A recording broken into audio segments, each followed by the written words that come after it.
All right, I'm gonna move us on because we're already at, according to my little timer here, at least over an hour and I don't know, Woo! 5 minutes, something. Well, I'll find out after this. So we'll be moving on to the opinions section.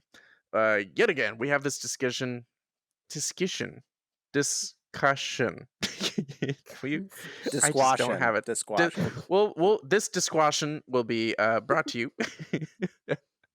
from another Discord community member.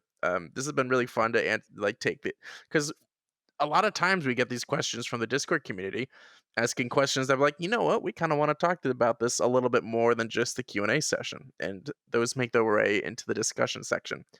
If that sounds interesting to you, by all means, join the Discord community. It's a fun place. So this one's from TechRS, and he said, let's see, is this verbatim what he Yep. asked, or is this Yep. okay? Just Reverb G2 or Valve Index, that's it? Simple question. Yep. I like it. All right, cool. He That's a good asks point. Reverb G2 or Valve Index. Now, this is And, probably a question a lot of people are asking with the new information of the G2. So, mhm. I think that we got a little thing of specs up here for everyone to see just to make life a little easier. But for those people out there who haven't even heard of the G2, new headset through the Windows mixed reality line. And if I didn't lose you in that sentence, well, let me keep going. $600 will get you the headset. It's got inside out tracking. It's got 4 cameras. It's got 2 Windows mixed reality controllers that have been slightly improved for better ergonomics. And $600. It has very high resolution of 4320 by 2160 between two 2.89-inch LCD screens. So you're looking at 2160 by 2160 per eye. 114 degree field of view. If that means anything to you, that basically means a little bit more than most of your common headsets out there. And it just got announced, and it's very exciting to the few people who are going to go for it. Mm-hmm. Hmm. Ugh. I don't know. It's tough. No one in this podcast, even if Adam was here, none of us have the HP Reverb G2.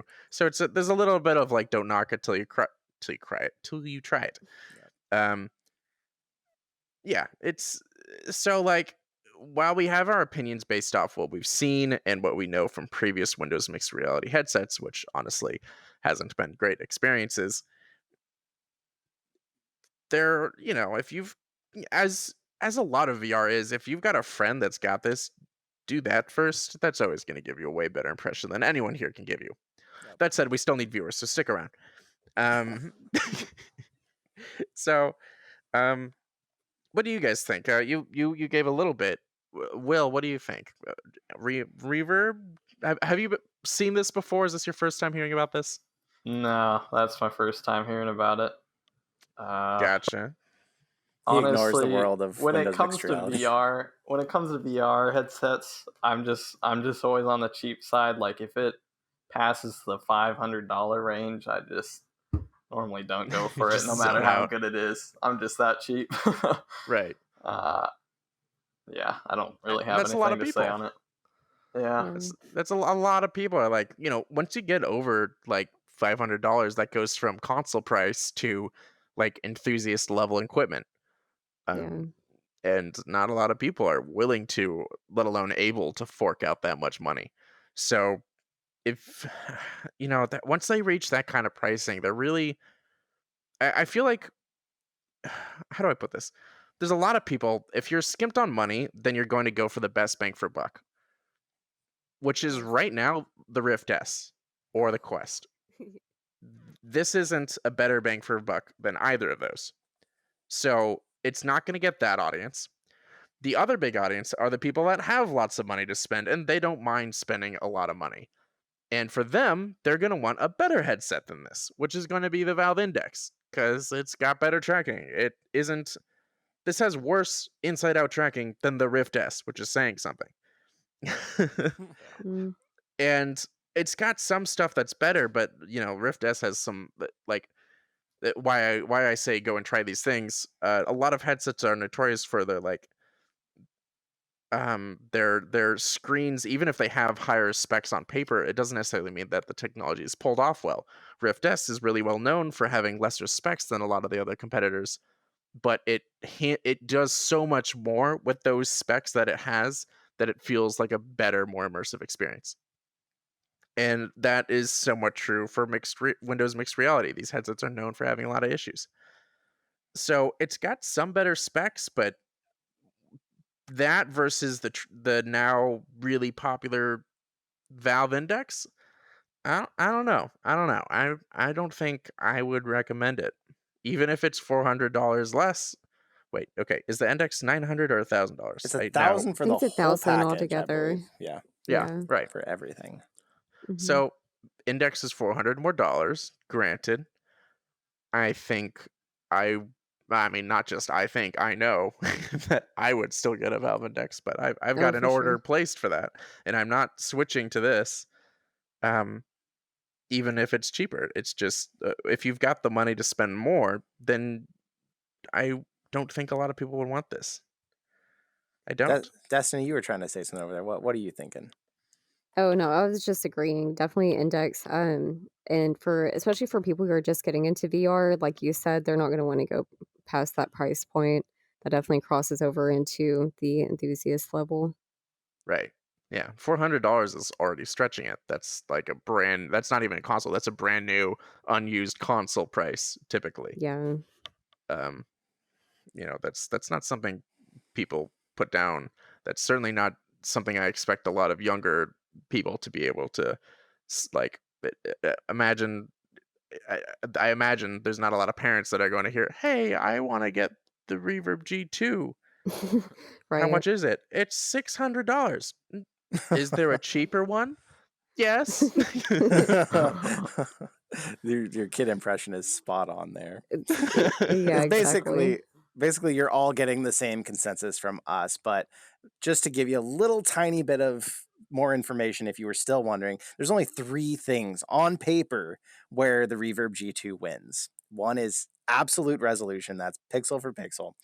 One is price, $400 less, and the other is the ease of tracking. So tracking isn't going to be good, but it is inside out. You don't have to set sensors. So if you're someone who has a laptop and you travel and you like to do VR while you're traveling, this might be better for you for those reasons. If the Rift S didn't exist, it would probably be smart to get this headset, but the only other crowd that this might really serve, and I say that because the original Reverb did actually attract a lot of these people, is sim racers and cockpit players, because you throw away those terrible controllers that it comes with because they're awful, Mm. and the resolution really makes up for it, because people were saying how they got into like a flight simulator game and you could see what every gauge actually said above it. You could read it because of this super high resolution of the original I Reverb. hadn't thought of that. Yeah, this one's better. So if you don't care at all about hand tracking or any of that, and you're thinking, oh, the Valve Index has the best resolution field of view, well, you're going to lose a little field of view, but you're going to save yourself a lot of money. You're going to throw away these controllers, and you're probably going to have the crispest, clearest picture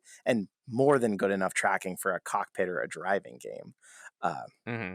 that's the only people I could see that I would recommend this headset to ever over the Valve Right. Index. I'd also like to Yeah, note, good I'm looking point. at the pictures of it again. Doesn't it kind of have the same setup that like the Oculus has, where it doesn't have any weight in the back? Yeah, it also doesn't weigh very much though. It only weighs 1.1 That's right. pounds Yeah, that is a lot less. versus the Okay. Index weighs 1.78, so that's almost 2. So it might not matter. It might be comfortable enough that you wouldn't notice that about it, but Hmm. yeah, you could be right. It might weigh your head down. We haven't tried it, so I can't give you Yeah. anything there. And it does come with those nice little like speaker attachments on the side, which is a Yeah. plus. It does like, yeah, you know what? When you put in the context of Sims, I could see this being the headset of choice. I will grant people that. It's, you don't have to set up lighthouse tracking. It's a light headset, which is nice for when you're doing long hours of Sims. Okay, okay, all right. I get it. I see it. I don't agree with it, Yeah, that but is I get it. And I haven't been able to get my eyes. Well, yeah, I haven't been able to get my eyes on it, or in it for that matter. And that's going to be the real tell. Is Oculus Rift, despite it having less resolution than a lot of these headsets, has really good technology behind how their pixels are like arranged, and it makes for this experience where even though there's technically less pixels showing an object, the way it sort of meshes together makes it feel a little bit more seamless, so to speak. Like you see objects clearly. They don't feel like weird. They don't feel like VR objects. They feel a little bit more immersive. And when you get a high resolution, maybe don't need that. Maybe you don't need that. Maybe you can stick to a more standard LED panel experience, and maybe that's what they pulled off. So again, if you have one of those very few people that have the Reverb G2, because I don't think many people have it right now, try it out. That's always the best way to do it. Tell us what you think. I'd love And to tell hear us what from you think. anyone who's actually played it, or even an original Reverb, because I never got to play that one, and this one's supposedly just way better than it. So I have heard from people who have used that and they never really liked it. They've always they tried. I mean, people who have something who would only have tried the VR headset that they have will often be like, "Yeah, this was great," but from people I know that have been able to try more than just the Windows mixed reality headsets and been able to try the Rift S or the Vive or the Index for a very select few people, um, none of them came away going, yeah, I think the Windows mixed reality headsets were the ones to go with. None of them did that. Every one of them goes, yeah, the Rift S is, it's comfy. It's a lot of people have it. Yeah, the amazing Oculus software to go with it. Yeah, I don't know. Any more opinions on that before we wrap up this podcast? Get a PSVR. There you go. Or you can get a PlayStation Quest. VR. Or you can do that. It'll work on PS5 and PS4. Yeah, I guess you can. Oh my gosh. I am a PSVR lover. You guys all know that. It does have its flaws, but one thing that is a good explanation for those of you who have gotten to try it, or an original Rift or a Vive out there, where when I talk about specs don't mean everything. The original PSVR had surprisingly little screen door effect, and no one knew why, but Sony put this light diffusion layer in there that was then copied by the Samsung Odyssey Plus. So people couldn't figure out, why did this thing seem to have no screen door effect, as opposed to the original Rift or the original Vive having a lot of it. So that's where I'm saying, don't trust these specs with the Reverb. Same situation, you never know. You might try it on and this thing might be amazing, or it might be way worse. Specs don't mean everything when it comes to these. So always a good thing to remember with any VR headset. Yeah. Comfort goes a long way, guys. You're going to, once you get used to VR, you're going to be wanting to use this a lot. And the thing that makes your VR headset become a dust collector is typically the ease of use and the comfort. If your thing's uncomfortable, then when you get at home after a long day of work and you're tired and you're like, what do I want to do tonight? And you're like, well, I could put on the headset, but it's super front heavy. It's always uncomfortable and it's got this screen door effect. Then you're just not going to be playing it as much as you probably thought you would when you first bought it. And that's always the concern for me. All right. And with that, we're going to wrap up this podcast. Thanks for watching, guys. Again, we have that guy as well. Super great to have you on the podcast, man. We would love to have you again when we have an open spot. We're still trying to figure out what this arrangement will be when we have more than 4 people, for guests, but we're planning on it. Cool. Yeah. If you want to find out more about you, Will, where do they go? Tell us about yourself. Well, I can go to YouTube and search me up. I'm That Guy Is Will, all one word, and then space VR. I cover everything PSVR, so all the upcoming PS5 news and game reviews like Good Dog, Bad Dog, and live streams, all that stuff. And then I assume he plays better games than that. I guess you'll have to find out. Yeah. And then there's also psvrreview.com where I post written stuff. So if that's your thing, there's that too. Yeah. So check them out, guys. Thank you for listening. We'll catch you all in the next one. See you later. Bye-bye. See ya. Where virtual reality is our reality. Don't leave that in. Leave it. PSVR. Jay, look beside you. Is the pillow? Look. Is the pillow? Oh my gosh.